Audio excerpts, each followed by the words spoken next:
ಚಿಂದಿ ಉಡಾಯಿಸೋ ಖಾರ ಬಣ್ಣ ರುಚಿಯನ್ನು ನೀಡುತ್ತದೆ. ಮೆಣಸಿನ ಪುಡಿ ಚಿಂದಿ ಉಡಾಯಿಸೋ ಖಾರ ಬಣ್ಣ ರುಚಿ. ಸಿಇಟಿ ಪರೀಕ್ಷೆನಲ್ಲಿ ಒಂದು ರೀತಿ ಇಡೀ ರಾಜ್ಯದ ಜನ ತಲೆ ತಗ್ಗಿಸುವ ರೀತಿಯಲ್ಲಿ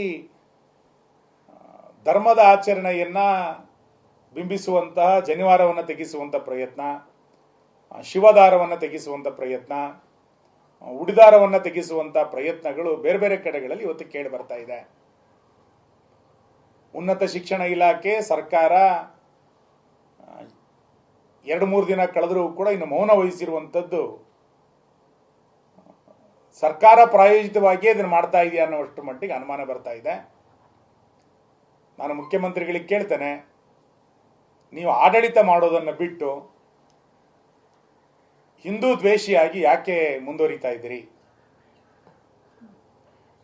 ಹಿಂದೂ ಸಂಪ್ರದಾಯದ ಆಡಳಿತಗಳನ್ನು ನೀವು ಪದೇ ಪದೇ ಅದನ್ನು ಖಂಡಿಸ್ತಾ ಆ ಆಚರಣೆಗಳಿಗೆ ಅನಗತ್ಯವಾಗಿ ತೊಂದರೆ ಮಾಡುವಂಥ ಕೆಲಸವನ್ನು ನಿಮ್ಮ ಸರ್ಕಾರದ ಅವಧಿಯಲ್ಲಿ ಅಧಿಕಾರಿಗಳು ಇವತ್ತು ಮಾಡ್ತಾ ಇರುವಂಥದ್ದು ನಿಮ್ಮ ಕುಮ್ಮಕ್ಕಿನ ಕಾರಣಕ್ಕೆ ನಡೀತಾ ಇದೆ.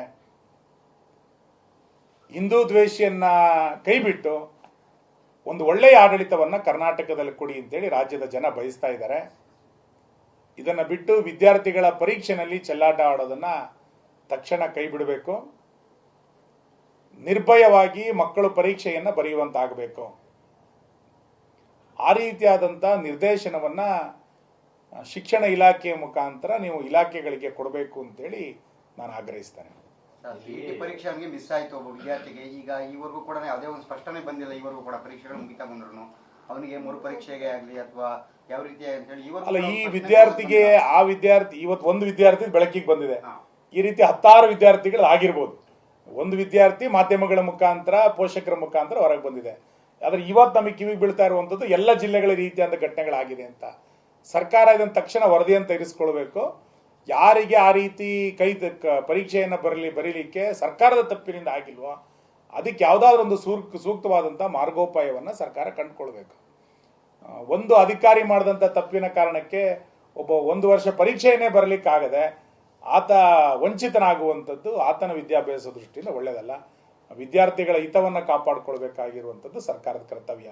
ಹಾಗಾಗಿ ಸರ್ಕಾರ ತಕ್ಷಣ ಇದ್ರ ಬಗ್ಗೆ ಹಿರಿಯ ಅಧಿಕಾರಿಗಳ ಜೊತೆಗೆ ಸಭೆಯನ್ನು ನಡೆಸಿ ಎಲ್ಲೆಲ್ಲಿ ಈ ರೀತಿ ಪ್ರಕರಣಗಳು ಘಟನೆಗಳಾಗಿದೆಯೋ ಆ ವರದಿಯನ್ನು ತರಿಸಿಕೊಂಡು ಯಾರಾದರೂ ವಿದ್ಯಾರ್ಥಿಗಳು ಆ ರೀತಿ ವಂಚಿತರಾಗಿದ್ದರೆ ಅವರಿಗೆ ಪರ್ಯಾಯ ಮಾರ್ಗವನ್ನು ಕಂಡುಕೊಳ್ಳಲಿಕ್ಕೆ ಸರ್ಕಾರ ಮಾರ್ಗಸೂಚಿಯನ್ನು ಮಾಡಿಕೊಳ್ಬೇಕು ಅಂತ ನಾನು ಆಗ್ರಹಿಸ್ತೇನೆ. ಇಲಾಖೆ ಗುಬ್ಬಿ ಮೇಲೆ ಬ್ರಹ್ಮಾಸ್ತ್ರ ಮಾಡಿದೆ. ಎಸ್ಟಿಎಸ್ ಸಿಬ್ಬಂದಿಯನ್ನ ಅಮಾನತು ಮಾಡುವಂತ ಕೆಲಸ ಮಾಡಿದೆ. ಸೂಚನೆ ಕೊಟ್ಟಂತ ಹೋಮ್ ಗಾರ್ಡ್ಗಳನ್ನ ಅಮಾನತು ಮಾಡುವಂತ ಕೆಲಸ ಸೂಚನೆ ಕೊಟ್ಟ ಅಲ್ಲ, ಅದೇ ಹೇಳಿದ್ ನಾನು.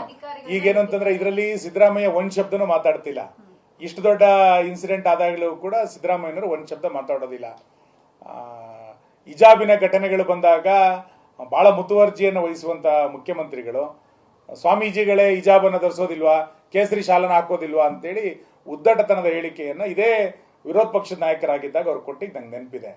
ಅವಾಗ ಮುತುವರ್ಜಿ ವಹಿಸುವಂತ ಸಿದ್ದರಾಮಯ್ಯನವರಿಗೆ ಇವತ್ತು ಹಿಂದೂ ವಿದ್ಯಾರ್ಥಿಗಳು ಪರೀಕ್ಷೆಯನ್ನ ವಂಚಿತರಾಗಿರುವಂಥದ್ದು ಕಣ್ಣಿಗೆ ಕಾಣ್ತಾ ಇಲ್ವಾ? ನಿಮ್ಮ ನಿರ್ದೇಶನದ ಪ್ರಕಾರವೇ ಅಧಿಕಾರಿಗಳು ಇವತ್ತು ಆ ರೀತಿ ಮಾಡಿದ್ದಾರೆ. ಈಗ ಯಾರೋ ಒಬ್ಬರನ್ನ ಸಸ್ಪೆಂಡ್ ಮಾಡಿ ಸರ್ಕಾರಕ್ಕೇನು ಸಂಬಂಧ ಇಲ್ಲ ಅಂತೇಳಿ ಸರ್ಕಾರ ಕೈ ಕಟ್ಟಿಕೊಳ್ತಿಕ್ಕಾಗಲ್ಲ. ತಕ್ಷಣ ಮುಖ್ಯಮಂತ್ರಿಗಳು ಮಧ್ಯಪ್ರವೇಶ ಮಾಡಿ ವಂಚಿತ ವಿದ್ಯಾರ್ಥಿಗಳಿಗೆ ಅವಕಾಶ ಕೊಡಿಸ್ಬೇಕು ಅಂತ.